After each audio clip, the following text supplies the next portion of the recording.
we're going to get started today. We don't have our chair or vice chair in attendance. So what we will do for today is appoint an interim chair. Jennifer. Do I have to? Yeah. You don't have to. I can do it. It's a very easy meeting, so It is an easy whichever meeting. one It is of an you easy wants to. But I didn't get any dinner. I'm still trying to We'll take that as a nomination for Brian to serve Okay. as interim chair. Does anybody oppose Brian as interim chair for tonight? No. Excellent. Okay, you're in charge, Brian. All right. I guess we should have called to order first, but Can you call to order without a chair? we did, so. Kind of. All right.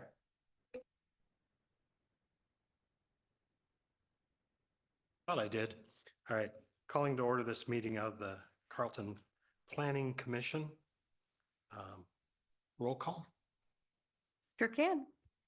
Commissioner Nordstrom, Here.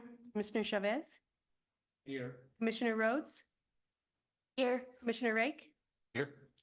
Chair Stewart, and Commissioner Fernandez Madrid are not in attendance, but we do have quorum. Interim Chair Rake, I apologize. So many words. All right. So we will move on. Minutes approval. Does anybody have any comments on the minutes? Or want to make a motion?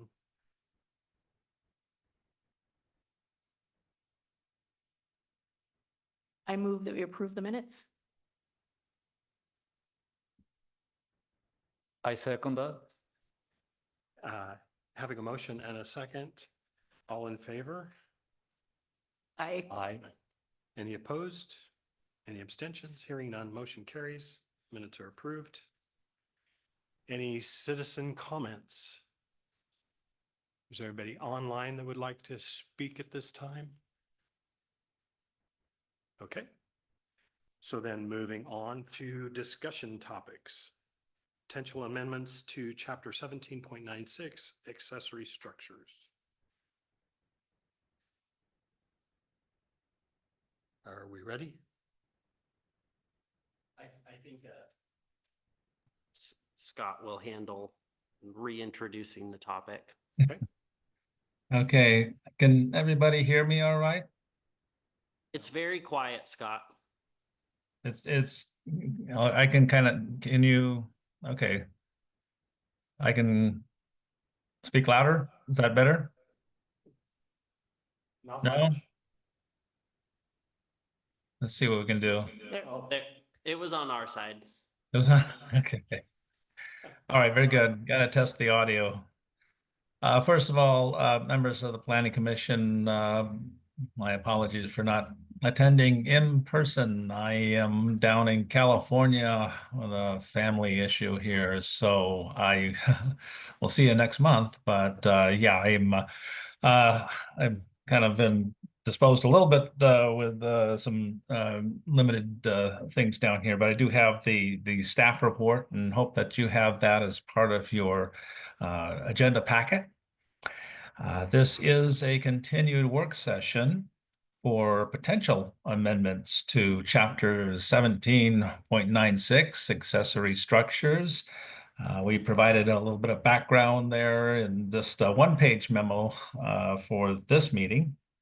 And we addressed or sort of introduced it last commission meeting, the idea of making some amendments to the code specific to this chapter, for reasons being that some provisions are burdensome, I can say it, burdensome, and unclear. So those are kind of the reasons why we are proposing this amendment. 6 exhibits were part of the February 10th Planning Commission meeting. And for this meeting, there's really just one exhibit that returns, and that's the proposed text that we had. It was Exhibit 5 of the agenda from February 10, and tonight we've relabeled it to be Exhibit 1. And we've made some changes. We made the changes based on the feedback that the commission provided on February 10.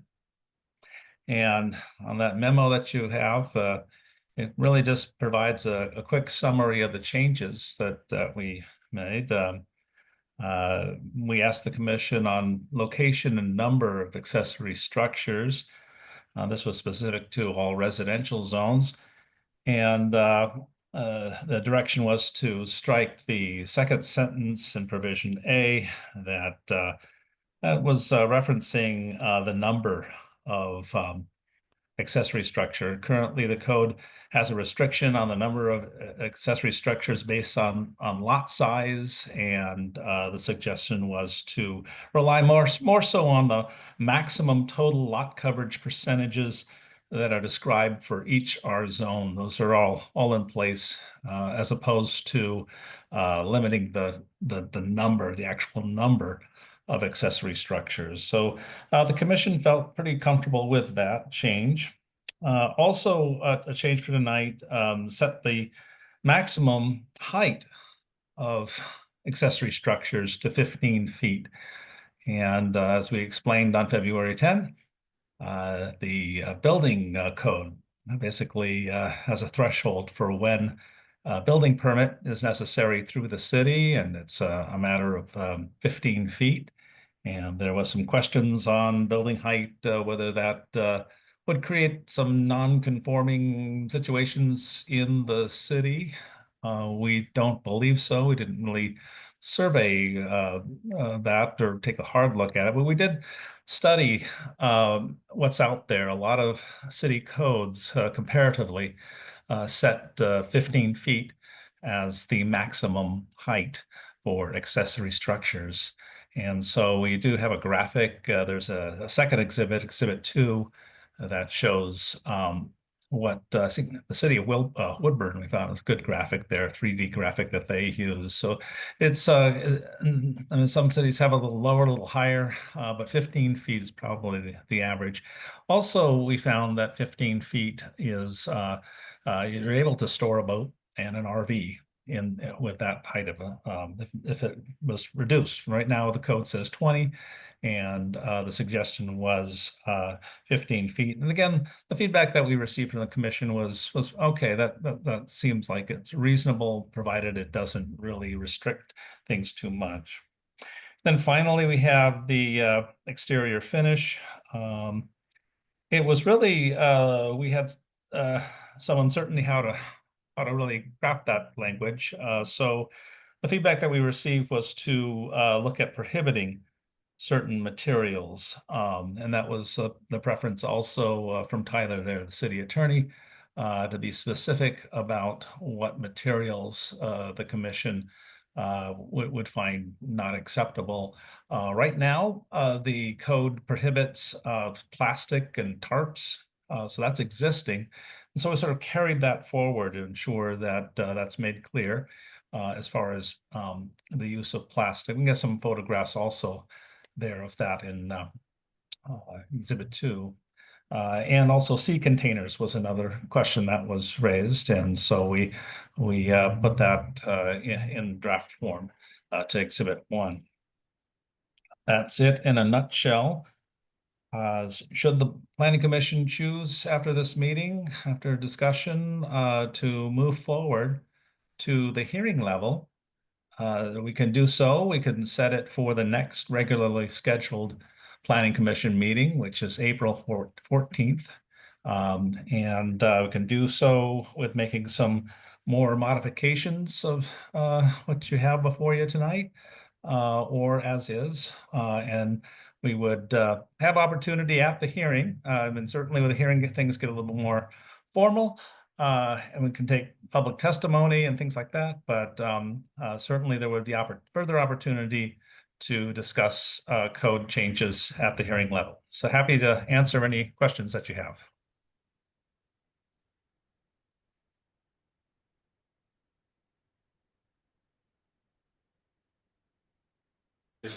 Does anyone have any questions or comments? I think one of the questions that we asked last time was whether changing to 15 feet seemed to cause any problems for structures that existed. And so I don't know if there was any sort of follow-up from the city on whether most things appeared to be fitting in that. I think we were worried about changing the code, which now makes some people out of compliance. Correct. Yeah, that was identified, and there's some practical means here with respect to the time that staff would be able to go around and maybe a windshield survey or something like that might be the method that we would take a look and see, is it something that's kind of difficult to gauge what the height of a building is from the road. That's why the photographs that are provided in Exhibit 2 was kind of the best that we could do with the limitations on time. I can just give you my gut feeling is that the 15 feet should not be. I don't think you're going to see a lot of structures out there that are non-conforming. Certainly, if non-conforming, it doesn't. There's nothing that we're introducing tonight that would require existing structures to be reduced in height to meet the standard. So it might be that it's through time the structure might get rotted away or something like that, and then they replace it and they ask the city, well, what's the standard? And we would say 15 feet is the standard. And also if somebody says, well, I just need a little higher than that, then a variance application that would go before the planning commission would need to be sought along with the building permit at that's kind of the reason, again, was to align with the building permit threshold. So and really the height, the way you measure height too. So it is for gable or pitched roofs at the midpoint there. So some of those structures are a little bit higher than 15 feet. Yeah, but we didn't do any sort of survey of the city for that purpose. Thank you. That helps. I just think being prepared for if there's a public hearing and what kind of, are there going to be lots of people that are upset? We'd want to have a justification why we're doing it. And if we think it's not really an issue, I do think the pictures were helpful on that. I was just wanting to make sure that we were either prepared to justify it if it made people upset, or that we didn't feel like it was going to be a huge problem. Thank you. Yeah, thank you.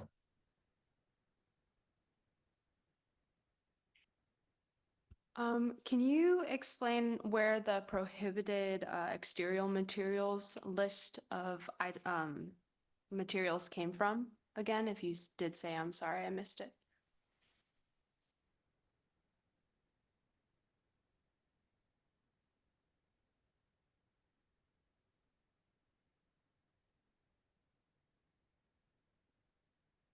Okay, so on your packet, what would be Exhibit 1, page 3 of 3 for tonight's packet.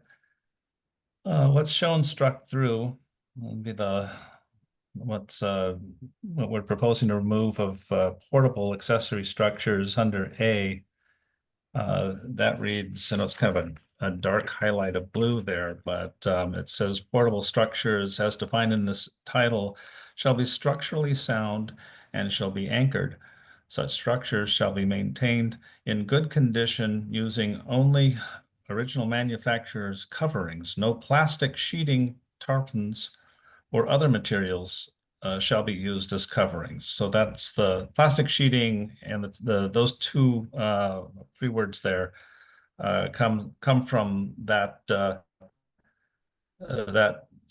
section there. The provisions that we are proposing to remove would come forward above there to where in residential zones.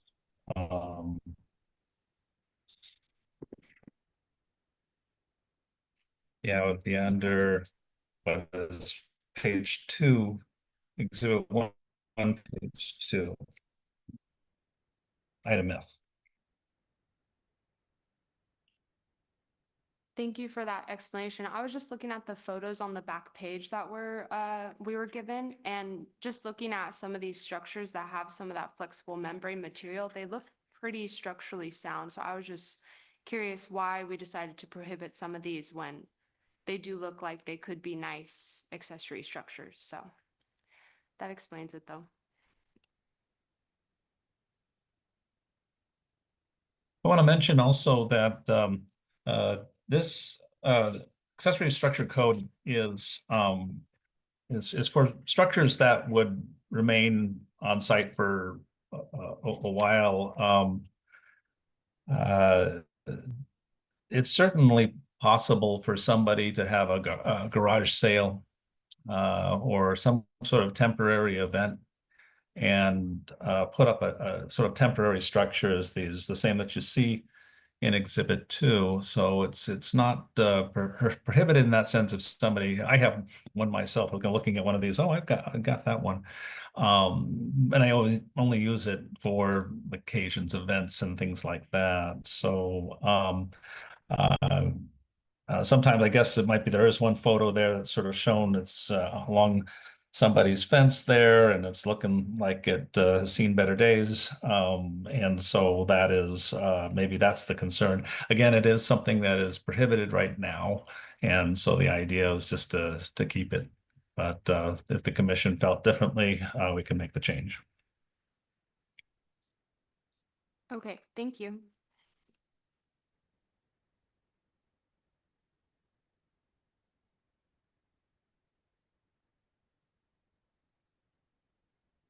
I don't have any questions. I'm good.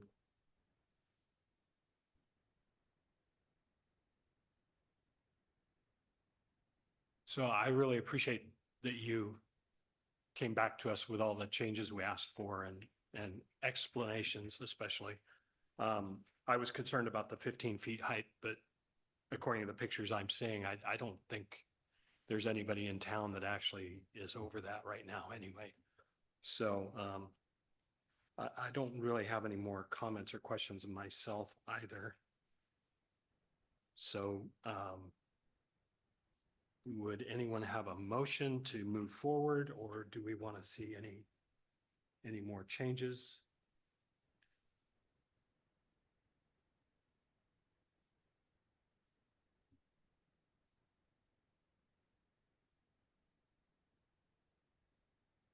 I'm trying to remember where it was, because one of the other things was like, we wanted to remove the language, right, that was sort of has to be consistent with the exterior of right, because that was not a good standard, so that I'm assuming that got removed. That's also in Correct. that, on that page 5 of the packet.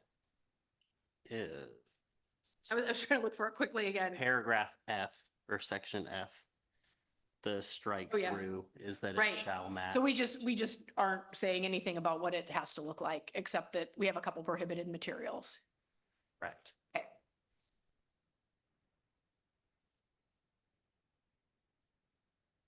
Yeah, we kind of also as part of Exhibit 2, we kind of put the habitable shipping container there. It was kind of, if you keep the language, although again, it's not clear and objective, it's more of a subjective thing here of saying exterior finish that is similar in appearance to the primary structure. So if somebody were to build something that was shown in that photograph there of making, there's some creative use of shipping containers out there, but that's that's what you get when you have the language the way it is existing, is that the accessory structure would be similar in appearance to a shipping container if it was converted to a main structure. Anyways, that was the reason behind that, was just kind of show what the current code says, and that we can be more clear and objective.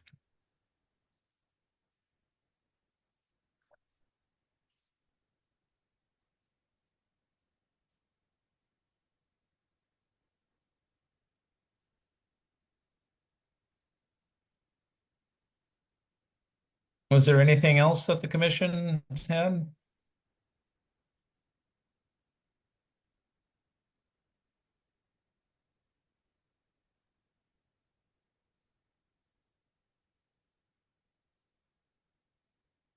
Anybody? No, I think that's all of our questions for tonight. So Okay. would someone like to make a motion to move forward?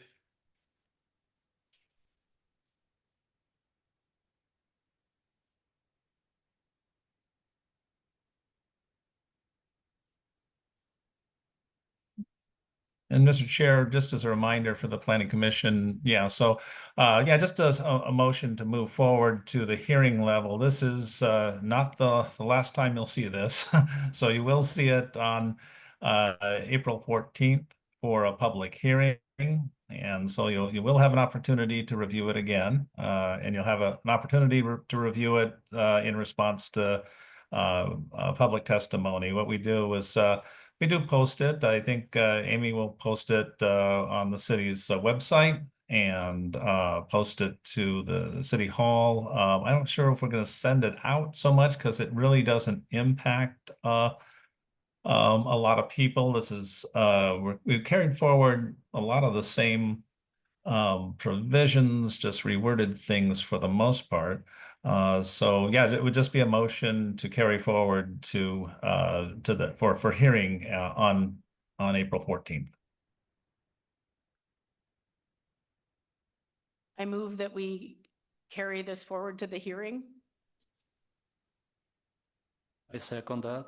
We have a motion and a second. All in favor? Aye. Aye. Any opposed? Any abstentions? Hearing none, motion carries. We'll move forward to a public hearing.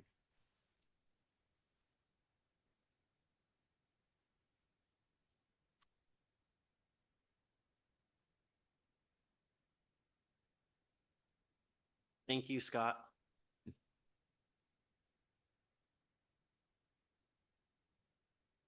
Unless there's any other questions.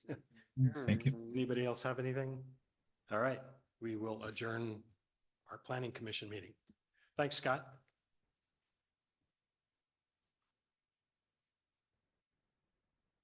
Adjourn, are we just adjourning? We're adjourned.